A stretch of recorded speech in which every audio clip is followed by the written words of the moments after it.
Olá, meu nome é Thomas Oliveira e esse é o Cultura Inútil.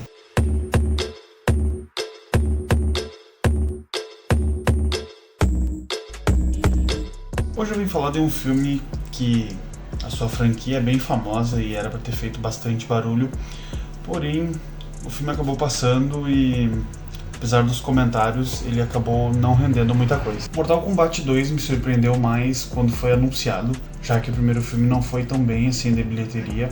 Foi lançado ali no meio da pandemia e indo direto para os streamings também, isso acabou não ajudando muito. Mas eu acho que nem se fosse numa época normal o filme não ia ir bem, porque sinceramente o primeiro Mortal Kombat é muito fraco. Sendo assim, ele não justificava uma continuação, mas mesmo assim o estúdio resolveu tentar.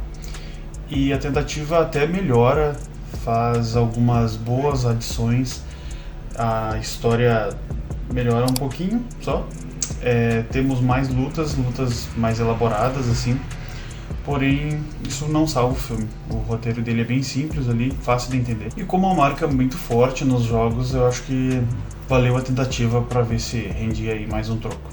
Tendo os jogos como o carro-chefe, os filmes tentam replicar esse sucesso, mas acabam falhando, até porque o legal dos jogos são poder fazer os fatalities, a gente poder escolher o personagem que a gente vai usar e escolher como ele vai derrotar um outro personagem. A gente tem aquele sentimento de conseguir derrotar um personagem difícil, e aqui no filme ele simplesmente não consegue trazer nenhuma emoção parecida com isso. A gente mal se importa com a história dos personagens que está sendo contada ali. É uma junção de clichês, assim, de coisas que a gente já viu de forma exagerada por aí, e nada acaba agradando ou fazendo com que a gente se importe de verdade com os personagens.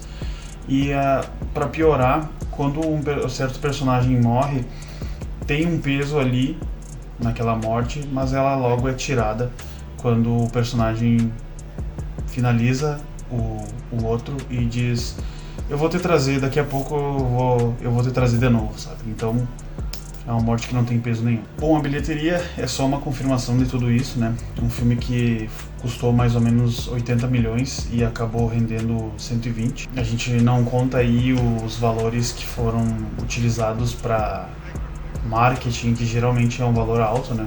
Então vamos dizer que o filme tenha custado aí uns 100 milhões mais ou menos e fez 120, então acabou que não rendeu muita coisa. E mesmo assim foi confirmado o terceiro filme, vai entender.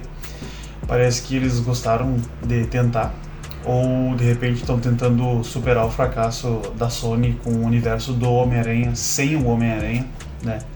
Venom, Madame Teia, Morbius, aquela porcalhada toda. Minha cabeça não faz tanto sentido dois filmes terem ido mal de bilheteria e eles ainda insistirem no terceiro.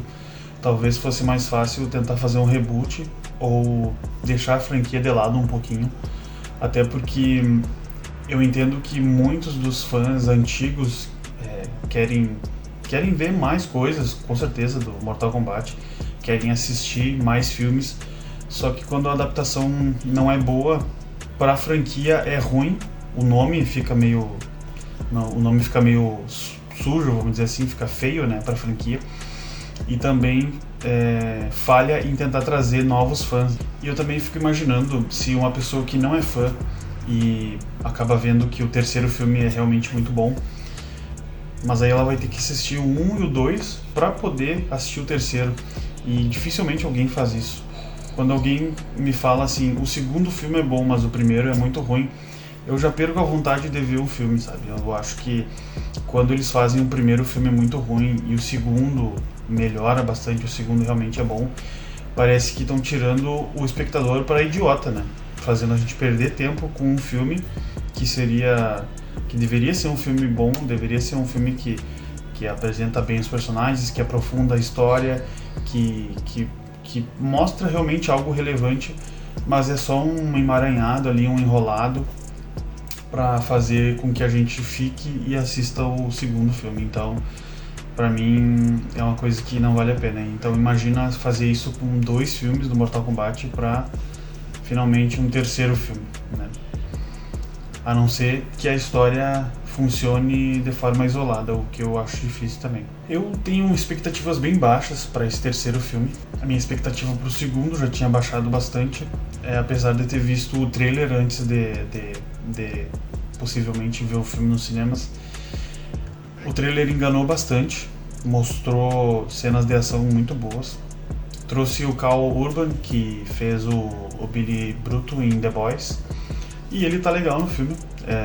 Acho que ele conseguiu se mostrar um ator diferente do último papel que ele estava fazendo, e isso eu achei bem legal. Mas nada disso é suficiente para fazer com que o filme realmente seja um filme bom, um filme que eu possa indicar aqui para vocês, então não vale a pena. Para assistir um possível terceiro filme, no meu caso, que já assisti o 1 e o 2, né? E como eu gosto de Mortal Kombat, eu talvez assista, mas só se realmente o filme trazer algo realmente positivo, algo bom, algo que realmente melhore a franquia e não que seja uma continuação mais fraca ou tão fraca quanto o antecessor. Como eu falei, a história é bem ok, bem simples, fácil de entender. É uma história que justifica ali os combates, né? Tem alguns furos ali ou algumas cenas esquisitas, como em uma das cenas em que tá tendo uma luta e o personagem dá um mortal pra frente, depois ele dá um mortal pra trás e depois ele dá um soco ou um chute, sei lá. E eu fiquei pensando, caraca, como é que na edição não viram isso, ou sei lá, ninguém viu isso e foi pro cinema. É simplesmente bizarro. Mas esse roteiro aí é a desculpa pra gente ter as lutas, e as lutas são boas. Talvez valha a pena assistir por isso. Então, se vocês não tiverem nada melhor pra assistir, assistam Mortal Kombat 2. Mas se tiverem outra coisa pra assistir que seja boa ou desconhecida, assistam essa outra coisa. Mortal Kombat 2 estará disponível na HBO Max a partir de julho, mas a gente já consegue assistir ele por canais diferenciados. É isso aí, espero que vocês tenham gostado do vídeo, curtam, comentem, se inscrevam no canal e até a próxima. Valeu!